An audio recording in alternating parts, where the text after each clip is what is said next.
যে ব্যক্তি ঘর থেকে পবিত্র হয়ে ওযু করে মসজিদে আসবে, একজন হাজী সাহেব এহরাম পরিহিত অবস্থায় যে হাজী সাহেব হজ করবে, ওই হাজী সাহেবের হজের সওয়াব আল্লাহ একজন ওযু করে ঘর থেকে আসা ওই বান্দার আমলনামার মধ্যে দিবেন। সুবহানাল্লাহ, কতগুলো সওয়াব দেখেন।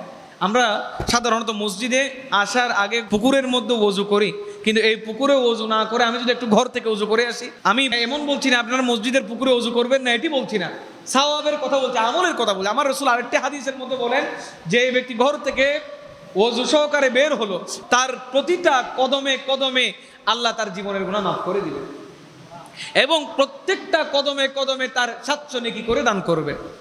70 হতে 700 নেকি প্রত্যেকটা কদমে কদমে দান করবেন এবং প্রতিটা কদমে কদমে এক একটি তার জীবনের গুনাহ মাফ করে দেওয়া হবে।